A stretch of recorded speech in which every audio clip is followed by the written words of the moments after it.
A short time ago, the U.S. military carried out massive precision strikes on the three key nuclear facilities. Long before his path led to the White House, Donald Trump had already cemented his reputation as America's most polarizing entrepreneur.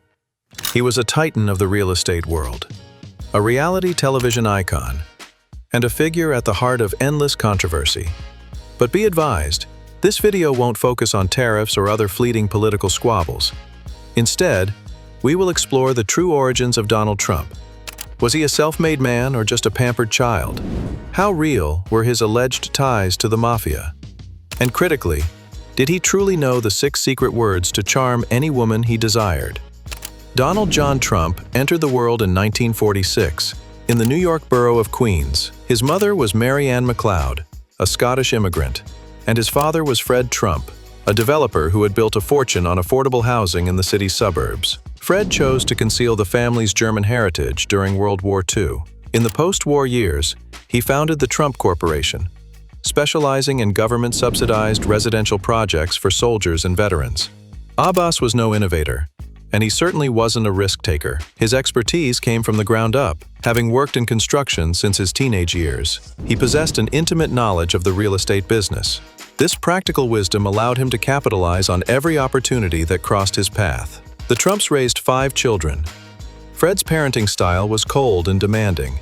He measured his children's worth by their ambition and their ability to meet his high expectations. He had no tolerance for weakness, leading him to openly despise his eldest son, Fred Jr., who dreamed of being a pilot and had no interest in the family business. His father considered him a failure and subjected him to public humiliation. Over time, Fred Jr. drifted from the family and ultimately succumbed to alcoholism. Donald, by contrast, was the heir apparent. He was ambitious, competitive, and a handful. A true bully, his behavior prompted Fred to send him to a military academy at the age of 13. He spent the next 4 years in a rigid, hierarchical environment that taught him to mask any sign of vulnerability. Donald's niece, Mary Trump, later authored a book titled How My Family Created the World's Most Dangerous Man. In it, she portrays her uncle as a monster of Fred's creation, a narcissist skilled in using deceit to get his way. She also shares an anecdote, claiming Donald paid a friend to take his college entrance exams for him. Whatever the means, he was accepted into the esteemed Wharton School of Finance, the alma mater of other titans like Steve Cohen, Elon Musk, and Nassim Taleb. In 1968, he graduated with a degree in economics. He immediately joined the family business, and a mere 3 years later, Fred stepped down and appointed him as president. However, trouble wasn't far off. In 1973, Donald faced a significant lawsuit for racial discrimination. The Department of Justice accused the company of systematically denying apartments to African American couples. The alleged method was simple. Employees would mark applications from black couples with a C for colored and then reject them, citing a lack of vacancies. This practice was later confirmed by former employees and documented in FBI files.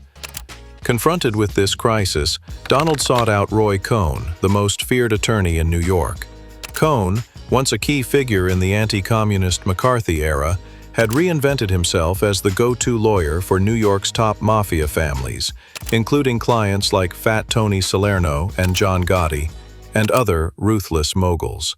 Cohn was notorious for his win-at-all-costs philosophy, employing any tactic regardless of its legality. He was a master of delays and intimidation, known for harassing and countersuing anyone who stood in his path. His goal wasn't justice, it was victory. Cohn became a mentor to Trump, teaching him his core tenets: always deny, always counterattack. He remained by Trump's side through every battle until his death in 1986. Trump immediately put these lessons into practice, filing a $100 million defamation suit against the government. While the suit was dismissed, it led to a settlement where the company only had to change its rental practices without admitting any wrongdoing. In 1973, Donald rebranded the family business as the Trump Organization, shifting his focus to the glittering skyscrapers and luxury hotels of Manhattan. He aimed to surpass his father, who had confined his ambitions to Brooklyn. This meant leaving affordable housing behind and crossing the bridge to the big city. His golden opportunity arrived in 1976 with the Commodore Hotel, a dilapidated old building in the heart of Manhattan. New York City in the 1970s was in a state of deep crisis, plagued by rampant crime and teetering on the edge of bankruptcy. Trump convinced the Hyatt hotel chain to partner with him to transform the Commodore into a sleek, modern destination, but the project required a massive investment. He pitched the renovation as a symbol of the city's renewal, an idea that resonated with politicians desperate to project an image of recovery. The deal hinged on securing a major tax abatement. Donald would assume the risk if the city allowed him to operate tax-free. Using a legal loophole, a public agency officially bought the hotel, making it public property and therefore eligible for tax exemption. The agency then leased it back to Trump for a fixed rent far below what he would have owed in taxes. Inertia, arrangement which effectively used public funds to finance a private enterprise, drew considerable criticism.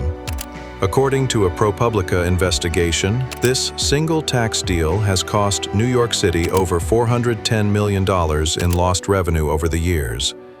Nevertheless, after a narrow vote, the city approved the 40-year tax break. The stunningly renovated Grand Hyatt Hotel opened its doors in 1980. It was a masterful play, orchestrated by Donald with his father's political connections and Roy Cohn's legal guidance. The hotel provided Trump with a steady stream of income, but more importantly, it was his grand entrance onto the Manhattan stage. Around this time, his personal life also took a significant turn. In 1977, he married Ivana, a Czech model and skier. Together, they were a power couple. Ivana wasn't just a spouse. She held executive roles within the company and was personally in charge of the hotel's interior design. It seemed Donald's ascent was unstoppable, but the city's political landscape was about to change. Trump's allies lost in the municipal elections, and a new mayor, Ed Koch, came to power. Koch was a man of integrity, widely respected, and he was fed up with corruption. He loathed Trump and everything he stood for and was prepared to block him at every turn. By 1980, Trump was the celebrity millionaire of the moment, a fixture on television and in the press. He had just acquired the iconic Bonwit Teller building on Fifth Avenue, prized for its bronze latticework and Art Deco reliefs, which had been promised to the Metropolitan Museum of Art. Trump demolished the entire structure, reliefs and all. His vision was to erect Trump Tower, a breathtaking 58-story skyscraper of reinforced concrete, destined to be the most luxurious building in New York.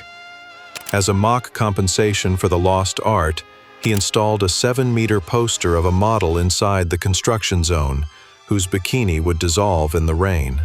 This, he claimed, was better motivation for the workers than Art Deco. Those workers included 200 undocumented Polish laborers who toiled in 12-hour shifts for as little as $4 an hour, often without safety equipment. Trump denied knowing about their situation, but 15 years later, he settled a class-action lawsuit for over $1 million. The project's materials were as controversial as its labor practices.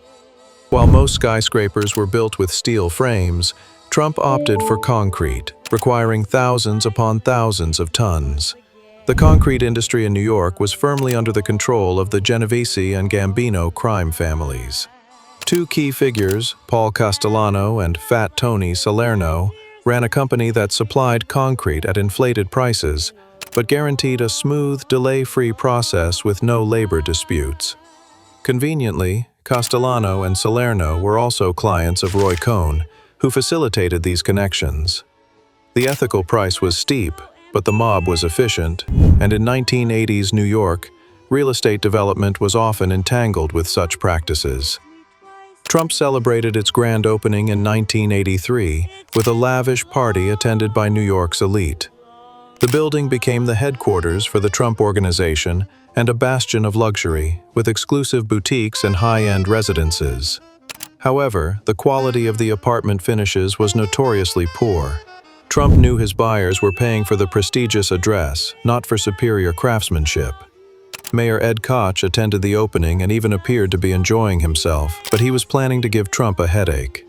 Emboldened by his previous success, Donald sought another tax break for his tower, applying under a program designed to incentivize affordable housing. Given that the Trump Tower residences were among the most exclusive and expensive in the city, the affordable label was absurd. Koch predictably denied the application. Trump unleashed Roy Cohn. They sued the city, and in a stunning turn of events, the Court of Appeals sided with Trump, forcing the city to grant him a tax exemption worth around $70 million. Trump had won, but the mayor had dared to defy him, and for Trump, such challenges demanded total annihilation. He found his chance with the Woolman Rink in Central Park, which had been closed for renovations for 6 years, costing taxpayers $13 million with no end in sight. Trump made a public offer to the mayor. He would complete the renovation himself in under 6 months for just $3 million. Koch skeptically agreed, certain it was a publicity stunt, and stipulated that the city would only reimburse the costs if he succeeded. Trump then hired HRH, a construction company eager to make its mark in New York, and tasked them with the job. He paid them with a magic salary. Instead of cash, they would receive the greatest advertising campaign in history. Miraculously, they finished the rink in 4 months. The grand reopening in November 1986 was a media spectacle. Donald was hailed as the face of efficiency and success, having humiliated the mayor without spending a dime of his own money, while the construction company that did the work was pushed out of the limelight. The rivalry between Trump and Koch culminated in the Television City proposal.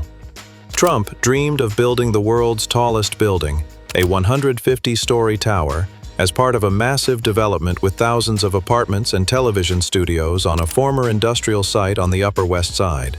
Koch's refusal to grant further tax incentives led to a bitter public feud. Trump branded Koch an idiot and the worst mayor in the city's history, while Koch labeled Trump greedy and egocentric. In the end, public opposition and the ongoing conflict killed the project. The feud ended when Koch lost the 1989 election. A scaled-down residential version of the project, Riverside South, was eventually built in 1992, but by then, Trump's focus had shifted far from Manhattan. His new kingdom was to be Atlantic City and the world of gambling. Trump felt he had the Midas touch. Everything he handled turned to gold. He saw himself as the epitome of American success, and despite knowing nothing about the casino industry, he was ready to bet it all. It was in Atlantic City that he would, for the first time, taste failure. In the early 1980s, Atlantic City was aspiring to be the East Coast's Las Vegas, and Trump saw a golden opportunity for expansion. He opened his first casino, the Trump Plaza, in 1984, and just 1 year later acquired the Trump's Castle. He put Ivana in charge of the second casino, a role she actually handled quite well. Initially, both properties were highly profitable. The problem was Ivana's abrasive personality and her terrible working relationship with Stephen Hyde, the respected director of the Trump Plaza. Internal strife quickly escalated into open commercial warfare between the two casinos. While Donald seemed to enjoy the internal competition, this rivalry ultimately poisoned both his business dynamics and his marriage. The final blow to the marriage, however, was Trump's affair with Marla Maples, an actress and model who was his companion while Ivana was busy running the castle. Faced with this complicated personal and professional mess, Trump made a bold move. He bought New York's iconic Plaza Hotel for Ivana to manage, effectively removing her from Atlantic City. This gift cost him $400 million, and it was just one of his extravagant purchases. He also acquired the Mar-a-Lago estate in Florida, a luxury yacht named the Trump Princess, and in 1989 spent $365 million on an airline, the Trump Shuttle.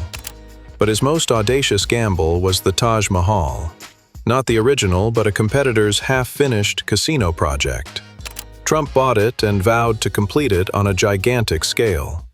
By its opening in 1990, the total cost had ballooned to over $1.1 billion. To fund this venture, he relied on high-yield junk bonds, which carried a staggering 14% interest rate and an equally high risk of default. When a respected financial analyst, Marvin Roffman, publicly warned that the Taj Mahal could not possibly generate enough revenue to cover its massive debts, Trump didn't reconsider. He wrote a threatening letter to Rothman's employers, who promptly fired him. Tragedy struck just 3 days before the grand opening. A helicopter carrying Stephen Hyde and 2 other top executives from his casinos crashed, killing everyone on board. Trump's entire senior management was wiped out in an instant. Despite the terrible omen, Trump expressed his sorrow, but also claimed he was lucky to be alive, saying he had planned to be on that flight, but changed his mind at the last minute. This story was widely seen as not credible. Trump had his own helicopter, and no reason to be on a chartered flight. Former associates believe it was just another ploy to capture media attention. The opening itself was a star-studded spectacle, with guests like Michael Jackson. The casino was immense, with 1,250 rooms, a strip club, and a 5,000-seat arena. It is said that when his father, Fred, saw the opulent chandeliers, he simply asked, "How are you going to pay the light bill?" Fred, ever the cautious pragmatist, supported his son, but recognized the enormous financial peril he was in. The problems began almost immediately. That December, the Trump's castle was about to default on an interest payment it couldn't afford. Just before the deadline, a mysterious man appeared, purchased $3.35 million in casino chips, and then left without placing a single bet. This last-minute infusion of cash allowed the casino to pay its debt. The man was later identified as a lawyer for Fred Trump, his son's financial guardian angel. This maneuver was deemed a violation of gaming laws and resulted in a minor $30,000 fine. Fred had always financially supported his son. A 2018 New York Times investigation revealed that over his lifetime, Fred had funneled at least $413 million to Donald through methods like uncollected loans and shell companies that disguised the transfers, allowing the money to pass without triggering gift or inheritance taxes. This time, however, not even Fred could bail him out. The junk bond payments were unsustainable. Just 1 year after its lavish opening, the Taj Mahal declared bankruptcy. Trump was forced to surrender 50% ownership to his creditors in exchange for more manageable payment terms. The Atlantic City market was oversaturated, and with 3 of his own casinos now competing fiercely, a total collapse was inevitable. The Trump Plaza and the Trump's Castle soon followed the Taj Mahal into bankruptcy. While the term bankruptcy sounds catastrophic, filing for Chapter 11 allowed his companies to keep operating while they renegotiated their debts. The main consequences were a loss of partial control and, more significantly, a major blow to his reputation. A successful businessman's companies don't keep failing, but while Trump's image suffered, the real victims were the employees, small contractors, and investors who lost the income they depended on. The failures kept mounting. The Trump shuttle airline proved unprofitable, and the Plaza Hotel also declared bankruptcy. And as if the financial crisis wasn't enough, it was accompanied by a marital one. During a vacation in Aspen, Donald made the ill-fated decision to bring both Ivana and his mistress Marla along. The result was a disastrous public confrontation between the 2 women, a shouting match that served as the final nail in the coffin for his marriage. Trump was a constant fixture in the press, if not for his financial woes, then for his romantic scandals. Despite his relationship with Marla, he was determined to enjoy being single.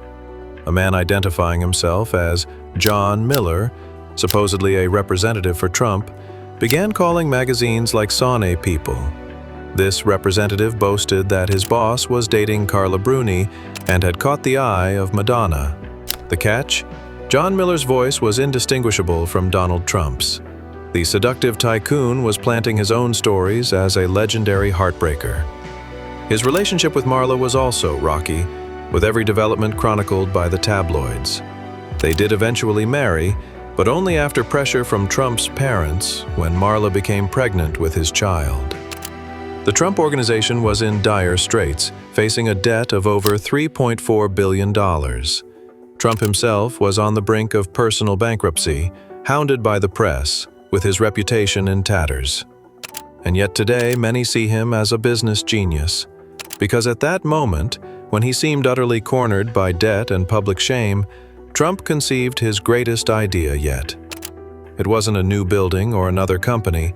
It was simply Trump himself, a new, reborn, and masterfully reinvented Donald Trump. By the late 1990s, Trump appeared to be rising from the ashes. He managed to slash his debt by seeding assets, such as a 49% stake in the plaza, and used multiple bankruptcy filings to keep his businesses afloat while renegotiating the rest. He had to sell off his yacht and the airline, but he successfully stabilized his finances and staved off personal bankruptcy. He then founded a new public company, Trump Hotels and Casino Resorts, and used it to repurchase his own casinos. The stock offering raised $140 million and put him back in the headlines as the businessman who had miraculously recovered. Embarrassment life was also in transition. His marriage to Marla ended in 1999, but he was already involved with a Slovenian model, Melania Knaus. Like his previous wives, she was a model, but Melania projected a more discreet and elegant image than either Ivana or Marla. They would marry in 2005 and have his fifth child. Shortly after meeting Melania in 1999, Fred Trump passed away.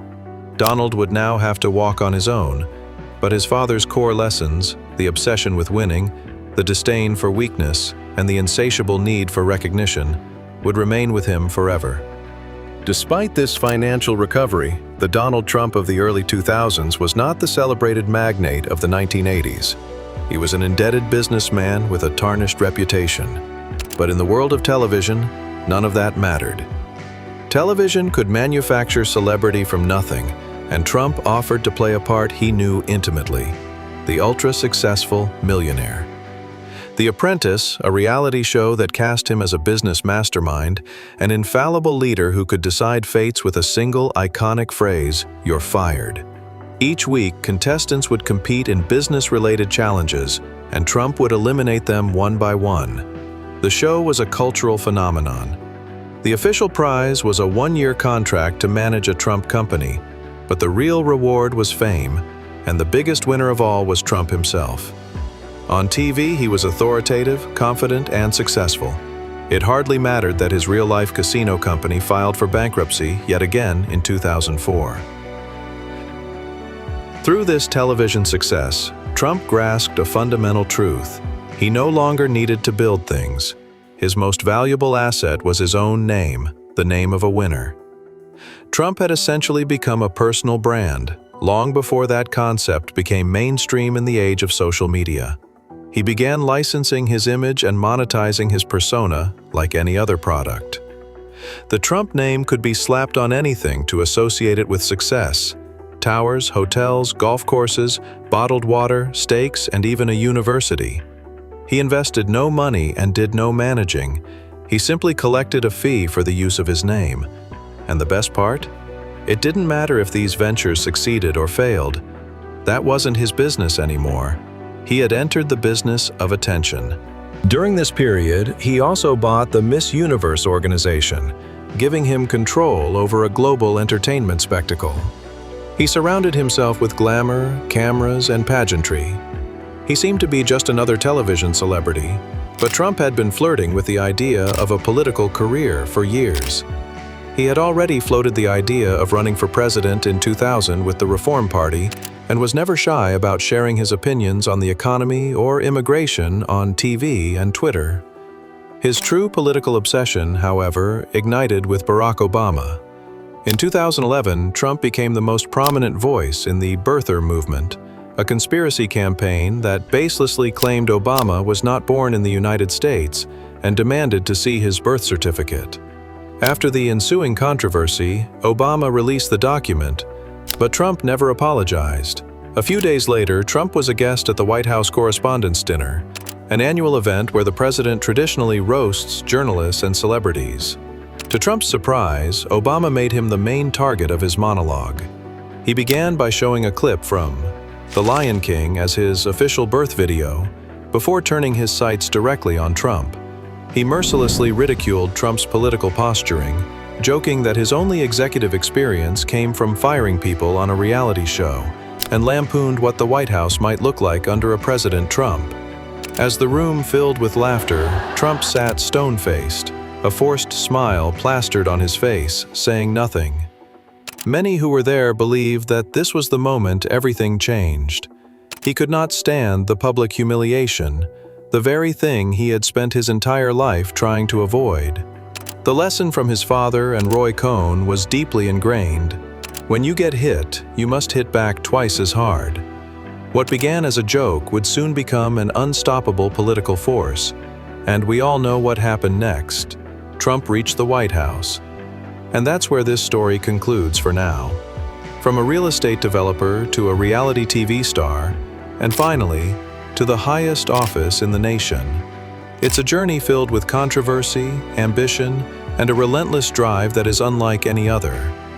What do you think about this chapter of his life? Let me know your thoughts down in the comments.